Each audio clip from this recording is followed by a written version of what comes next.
maamulkii macallimiinta markiska Abu Hurayra magaalada Jowhar ayaa maanta deeq afurina waxay u qaybiyeen arday agoona wax ka barata dugsiga Al-Huda ee degmada Jowhar. Deeqdan afurinta ayaa waxa ka faa'iideystay ilaa 42 qoys oo caruurtooda waxay ka bartaan dugsiga Quraanka Al-Huda. Waxa ugu horreyn goobta ka hadlay isla markaana maamulkii macallimiinta markiska Abu Hurayra u mahadceliyay qaar ka mid ah waalidiinta caruurtooda deeqda afurinta loo qaybiyay. macallimiinta runtood waan taa ku leeyahay iikiya ilmo wax tara wax ka qaata iska dhaafe ma wixii nu tari kartii inuu soo taro waxaan haysan mala na soo kaalmee inkan ilaahay wax idin soo dhiibo meela meey sadaqada lagu baxsahay waay inkan ilaahay ajir xasanaad alla aniga siiyo macallimiinta ilmahayn haysan ajir xasanaad alla ka siiyo waa kuwa intay fadhiyaan gobol xumaa hayso daraad biyaha guriga ka soo gal carlu gudi malaha inta waa ka soo bixin mashaajidkan kaleentas u firaash juun fiican uma fidsan wax nagu soo tara di wax nu tari kartiin inkan ilaahay wax ani soo dhiibo meela wax lu baxsanaan meelahan waay sadaqada inta ku aamado mashaajid waay waxaan haysan male alxamdulilaahi rabbil caalamiin walaalayaal macallimiintaas ma sha Allah sharafta badan kalaam waxa ay ka soo hadleen xaqiiqatiin waay walaalayaal waxaan iga codsanaynaa ilmaha masaakiinta agoomanka waxa nin walba wuxuu u tari karo inuu u taro yaan ka codsanaynaa aaday baahi weyn u qabaan waxbarashadii macallimiintan sharafta badan ayaa haayo wixii adigan markaas oo garab qabasho ku qaban kartiin walaalayaal waxaan iga codsanaynaa inaa ku soo tartaan walaalayaasha muslimiinta meel walba ay joogaan. dhinaca kale Sheekh Xasan Fanax oo ka mid ah culimada magaalada Jowhar ayaa ummadda Soomaaliyeed gaar ahaan bulshada reer Jowhar wuxuu ugu baaqay inay u istaagaan caawinta walaalahooda danyarta ah. إنما يعمر مساجد الله من آمن بالله واليوم الآخر guryaha ilaahay waxa dhisa waxa kamid ah guryaha ilaahay markaas kan ilmaha lagu baraa quraanka agoonta ah waxa dhiso ilaahay leeyahay man aamana billahi wal yawmil aakhir qof ilaahay rumeeyay maalinta aakhirana rumeeyay walam yakhsha illa Allah ilaahay maan cid kale aan ka cabsanaynin ilaahay dartiis wax u dhiibanayo kaas noocaas ayaa maanta sugaya markaas kan ee dadka muxsiniinta ilaahay nimco oo kaga dhigay gacantooda inay ka qayb qaataan maxay ila agoontaan maanta haday fasahaadaan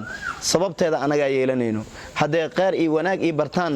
ajirkooda ay helayna ilaahay subhanahu wa ta'ala waxaan ka baryeena ilaahay inuu dhaqaalahayna ku bixiyo oo ilaahay nagu ilhaamiyo meeshii wanaagsan ee adduunyo aakhiro horumarkeena ee ku sugan tahay maalinta aakhirana aan ku badbaadi lahayn ilaahay inuu nagu hanuuniyo waxaan kale aan leeyahay dadka muslimiinta ilaahay gacantooda wax geliyina ilaahay inuu ku hanuuniyo wadooyinka khayraadka inay wax ku bixiyaan. ugu dambeyn maamulaha markiska Abu Hurayra magaalada Jowhar Maxamuud Cabdullaahi Calasow sidoo kalena asaasaha dugsiga Al-Huda ayaa ka warbixiyay sababaha dugsigan ay u asaaseen.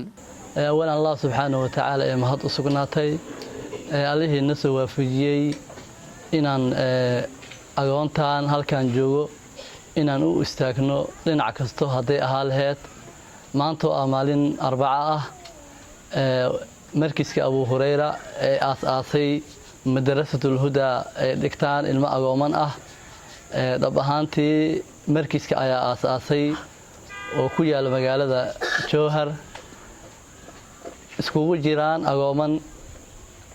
dhab ahaantii agoomankan waxyaalaha ay u baahan yihiin waa waxa dhab ahaantii halkan lagu soo koobi karin maadaama baahidooda ay aad u badan tahay waxaan isku daynay inaan ka daboolno baahida mid ugu muhiimsan oo ah inay bartaan Allahooda subhanahu wa ta'ala diintooda inay bartaan maxaa yeelay waxyaalaha laga maamaanka ah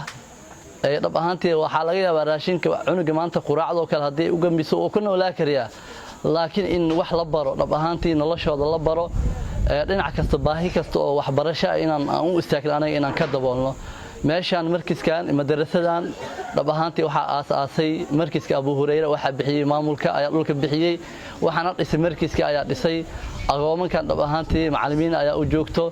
baahi badan baa ka muuqato waxa ku jiro dad dhab ahaantii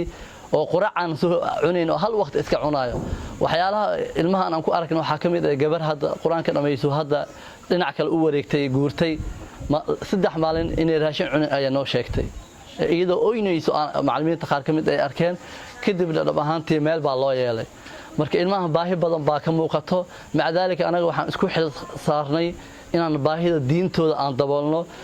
dhab ahaantii maadiyan wa diiniyan inaan ka daboolno ayaan u aasnay halkan